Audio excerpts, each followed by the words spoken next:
안녕하세요. 약관과 차트를 보는 박소영 손해자동사입니다. 오늘은 보험 중에서 찐보험이라고 말할 수 있는 일상생활 배상 책임에 대해서 배상 책임이 어떤 것이고, 그리고 2020년 4월에 이제 보험 약관이 좀 변경이 됐었거든요. 그 부분, 그리고 실제 생활에서 어떻게 보상되는지, 그리고 그 배상 책임에서의 피보험자 범위가 어떻게 되는지에 대해서 한번 얘기를 들어보려고 합니다.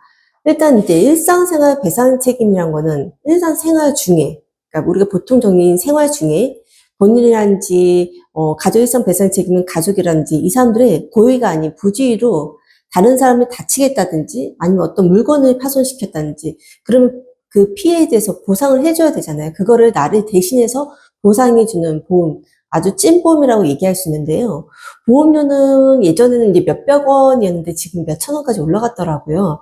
그리고 보상 한도는 통상 1억 한도고, 간혹 가다가 증권을 보면 그 3억까지 되어 있는 증권들도 있더라고요. 그리고 현재 이 상품은, 이 특약은 이제 단독으로 가입할 수 있는 상품이 아니고 상해보험이란지 운전자 보험 이렇게 특약으로 되어 있고, 이걸 조금 주의할 점은, 예전에는 이제 실손보험에다가 종합실손이라고 실손에다가 이런 따르게 건강보험을 낼 수 있었잖아요. 그러다 보니까 많은 설계사님들이 특약으로 가족일상 배상 책임 자동으로 들어갔었는데, 현재는 단독 실손을 판매하다 보니까 가족일상 배상 책임 보험 특약을 놓치고 있는, 아니면 본인도 모르게 가입도 안 되는 분들도 상당히 많은 것을 볼 수 있었습니다. 보통 이제 가입의 형태는 이렇다는 거고요. 지금 가족일상 배상 책임을 보면 일상생활 배상 책임 특약이 있고요, 가족일상 배상 책임 특약이 있고요, 자녀 일상생활 배상 책임 특약이 있습니다. 이 특약에 따라서 피보험자 범위가 조금 다르거든요. 일상생활 배상 책임은 피보험자 본인, 동거인 배우자, 그리고 만 13세 미만의 자녀.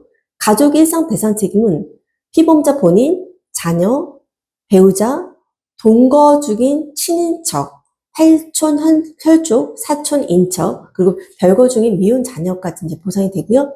자녀 일상 배상 책임은 피보험자 본인, 자녀만 해당이 됩니다. 그래서 여기서 보면 가장 범위가 넓은 것이 가족 일상 배상 책임이라고 할 수 있는데요. 그래서 본인들의 증권 한번 보시고, 일상생활 배상 책임이 되어 있는지, 가족 일상 배상 책임 되어 있는지, 자녀 일상 배상 책임 되어 있는지, 이거에 따라서 보상의 범위란지 한도가 달라질 수 있기 때문에 한 번 정도 체크를 꼭 해봐야 된다고 저는 생각합니다.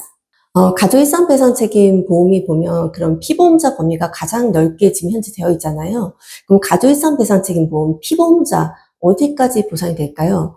8촌 이내 혈족입니다. 그러면 친할머니, 할머니, 증조부, 증조모, 고조부, 고조모, 고고조부, 고고조모, 이들의 형제 자매, 이것까지 다 보상이 되는 거고요. 사촌이니 인척은 결혼을 통해서 생긴 친척 중 시가 쪽이랄지 처가 쪽의 친척을 4대까지 포함한다는 거예요. 그러면 시동생, 시누이, 처남, 처형, 사위, 며느리, 형수의 배우자, 부인 쪽의 형제 자매까지 이제 보상이 된다라는 의미인 거고요. 배우자는 이제 혼인 관계에 있는 주민등록상 기재된 배우자만을 배우자로 보고 있습니다. 그리고 여기 중요한 거는 주민등록상 같은 주택에 동거하고 생계를 또 같이 해야 됩니다. 이제 단순히 친척이어도 같은 집에 주민등록상 등록이 되어 있어야 되고, 그리고 같이 생계를 같이 해야 돼요. 그리고 이제 별거 중인 미혼 자녀 같은 경우는 부모와 생계를 같이 하면서 별거 중이라도 보상이 가능합니다. 이렇게 피보험자 범위에 대해서 분쟁이란지 이 부분에 대해서 가족 일상 배상 책임은 분쟁이 가장 많다라고 되어져 있습니다. 그래서 제가 이거를 AI로 돌려봤더니 이런 그림이 보여지더라고요. 참고해 보시면 좋으실 것 같고요. 그러면 가족 일상 배상 책임에서 그 핵심은 주민등록상 같이 무조건 주택에 동거를 해야 되고 또 생계를 같이 해야 된다는 거, 이게 가장 중요합니다. 그러면 Q&A로 질문을 한번 해보면요. 보통 요즘에는 대학생 가면 이제 멀리 떨어져 산다든지 기숙사에 들어가는 미혼 자녀분들이 있거든요. 만약에 기숙사에 생활하는 우리 미혼 자녀인 딸이 친구의 노트북을 파손했어요. 이럴 경우 엄마의 가족이상 배상 책임 보험에서 보상이 될까요? 딸이 미혼이고 부모로부터 생활비를 이제 받고, 그러면 생계를 같이 하는 거잖아요. 그리고 주민등록상 다르게 있어도 보상이 가능합니다. 그리고 아들이 놀다가 친구의 스마트폰을 떨어뜨려서 파손한 경우들이 종종 있거든요. 이런 사건들도. 그러면 자녀의 피보험자의 직계 혈족이므로 동거 여부와 관계없이 가족 일상 배상 책임에서 보상이 대상이 되는 거고요.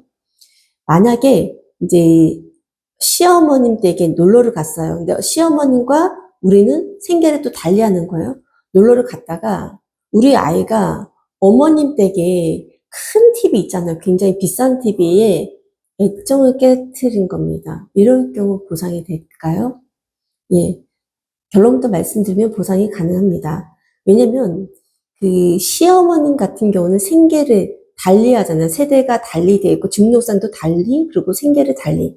세대를 같이 하지 않고 생계를 달리하는 친족은 제3자로 보거든요. 그 제3자의 손해로 간주되기 때문에 보상이 가능합니다.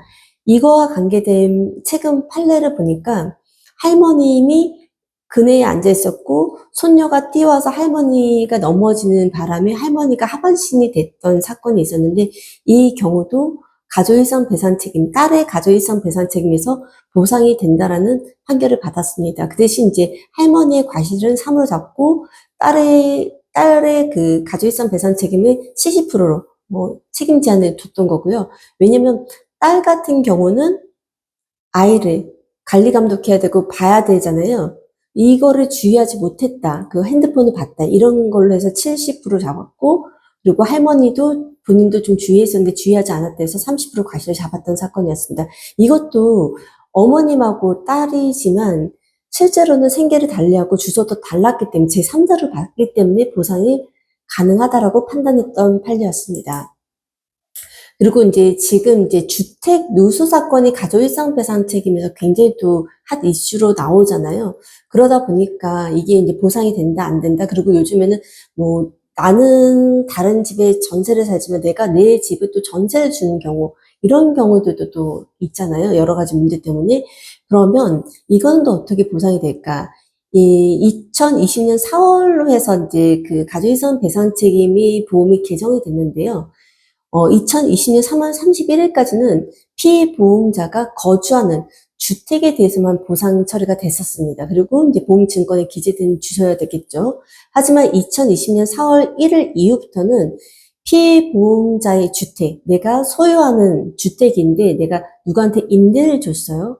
줬는데 그 임대를 누수 사건 생겼는데 나의 그 아파트의 노후라든지 이런 나의 아파트의 결함으로 인해서 누수가 발생했다라고 한다면, 그리고 주소가 가족일상 배상 책임의 주소가 그 집으로 되어 있다라고 한다면 보상이 됩니다. 이거와 관계돼서도 금감원에서도 이제 보도자료를 냈었는데요. 2024년 5월 29일 석간으로 해서 보도자료를 냈습니다. 이 금감원 자료는 아래 링크에 넣어드리겠습니다. 그래서 금감원에서도 주택의 누수로 인해 아래층에 발생 피해의 복구 비용, 그 도배라는 장판, 이 손해방지 비용을 보상하고 2020년 3월 30일 이전에 가입한 경우에는 거주주택, 누수 등으로 인한 손해만 보상하으나 2020년 4월 1일 이후에는 피해 보험자가 거주하지 않더라도 소유한 주택으로 인한 손해도 보상이 된다라고 보도자료를 발표했습니다. 근데 여기서 중요한 거는 반드시 가족 일상 배상 책임의 주소를 꼭 기재를 해 놓아야 된다라는 겁니다. 여기서도 보면 이사를 갔기 때문에 아니면 가족 일상 배상 책임의 그 보험을 가입을 하실 때 보면 설계사님인지 그 가입할 때 클릭을 하게끔 되어 있거든요. 이거를 반드시 꼭 확인해야 되고, 그리고 소비자들 또한 그 보험 증권을 반드시 받아보시면 가족일상 배상 책임의 주소가 어디로 되어 있는지 반드시 확인을 하셔야 됩니다. 왜냐면 본인의 보험이기 때문에 어떤 분쟁 사고가 생겼을 때는 결론은 책임도 본인이 지는 거거든요. 그렇기 때문에 내가 어떤 보험을 가는데 가족일상 배상 책임 주소가 어디로 되어 있는지 반드시 보험 증권을 통해서 반드시 확인을 해 보셔야 됩니다. 그리고 간혹 가다 보면 보험회사들마다 다 다르겠지만 그 오래된 20년 이상인 아파트들 같은 경우는 화재보험 이런 보험들이 가입이 제한되는 경우들도 있거든요. 그랬을 경우 오래된 아파트를 내가 보유하고 있고 가지고 있다라면 화재보험이라든지 이런 데서 만약에 인수를 안 해준다고 한다면 가족일상 배상 책임의 주소를 그 아파트로 해놔도 좋은 방법일 거라고 저는 생각을 합니다. 그래서 그 2020년 4월 이전으로 해서 이사 후 임대준 주택과 전세준 주택에 대해서 보상이 달리 된다는 거, 이거를 좀 알고 계시면 좋을 것 같고요. 그리고 가입 시기에 대해서 대물사고에 대한 자기부담금이 되게 다른데요. 대인, 사람이 다친 거에 대해서는 자기부담금이 없습니다. 하지만 2009년 7월 이전에는 자기부담금이 2만 원이었거든요. 대물사고에 대해서. 근데 2009년 8월부터 2020년 3월까지는 그 대물사고에 대한 자기부담금 20만 원이었습니다.